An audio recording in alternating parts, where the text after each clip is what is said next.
Good morning. Two little references from Chopard L.U.C in front of me.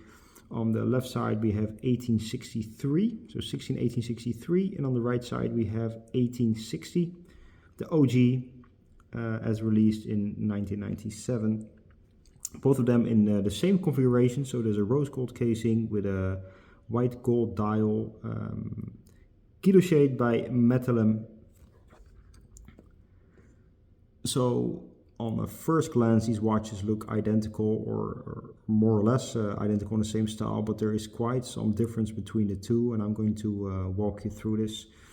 Let's start with the dial of 1863. So the guilloche is exactly the same compared to 1860. The outer ring is brushed silver. I think it's still white gold, but it looks like silver. And compare this to 1860, you see that there is quite a difference in color. So looking at the guilloche around small seconds, which is moving there, it's a circular motion versus also circular guilloche on the 1860. The handset is the same. Let me just zoom out a little bit. Of course, where's the biggest difference? The power reserve on the top. So the power reserve goes from 0 to 8, but in real life it winds up to 10 days, which is quite incredible. And the 1860, of course, we just have small seconds with a date window, which is quite controversial. And we have a pointer date at 1863, which you don't have to adjust after 9 days, which is quite amazing. Case size, quite a difference. 38 millimeters on the right side, on the left side, sorry, and 36.5 on the right side.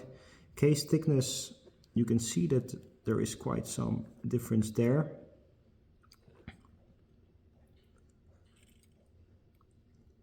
The 1860 feels more refined and also more fragile because it's 36 millimeters by only I think 6 or 7 in width. This one I think goes up to 9 millimeters in width, and this is really more substantial on the wrist. The bezel is larger, the lugs are stronger. Lug size of 19 versus lug size of 18. So as a daily wearer, I would definitely more recommend 1863 over 1860. It just feels a bit more delicate and something that you will leave in the safe and take out just every now and then.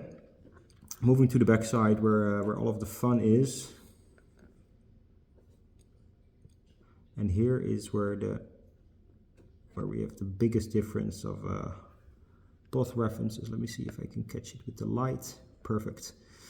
So first of all, AR coating. The AR coating on the 1860 is superior. It looks like there is no glass. There's hardly any reflection except the parts that are high polished. And this is the best AR coating I have ever seen on a watch. AR coating of 1863, you can see how it reflects light and window a lot more. So this watch should definitely be more praised for the sapphire crystal it uses.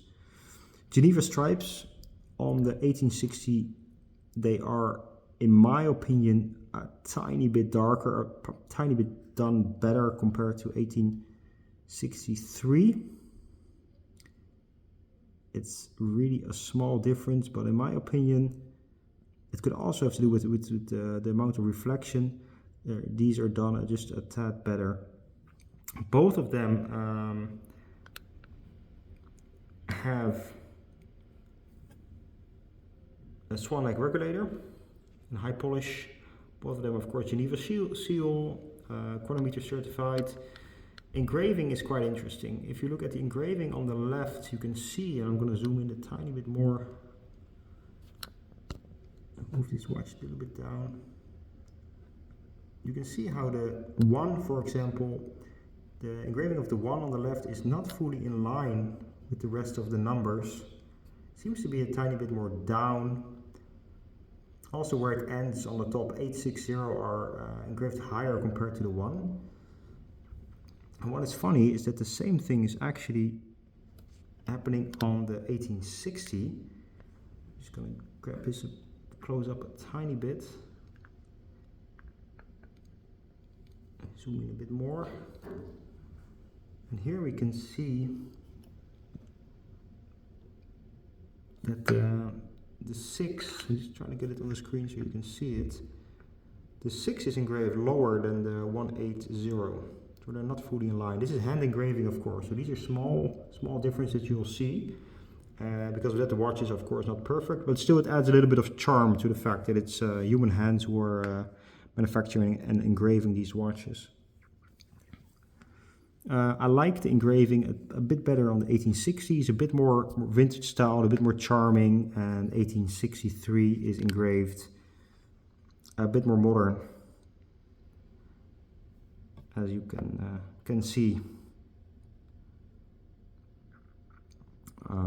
Finishing wise, overall the pivots, screw pivots are high polished, screw heads are high polished, finished up to the same standard, both Geneva seal. Of course, there is more to see at 1816 because this is a micro rotor and 1863 is a manual wind. 4 barrels, 2 barrels stacked on top of each other, which provide the power reserve, which is really a big differentiator between the two.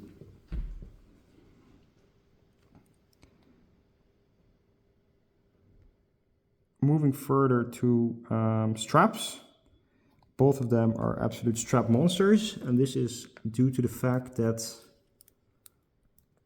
the dial lacks color essentially. It gives a lot of freedom in selecting your straps. I'm just going to put a few straps because the 1863 is naked at the moment. Just to give you a little idea of what's possible. Of course, you can go with traditional brown.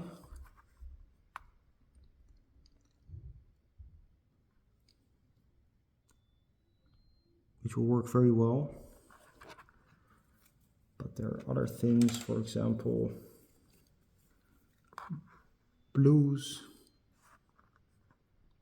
would be great. What else do we have? We have a different shade of blue, which will look absolutely great. Even reds, for example, will look great. So there's a lot of options to dress up or dress down your watch. So there you have it, 2 little references by Chopard L.U.C.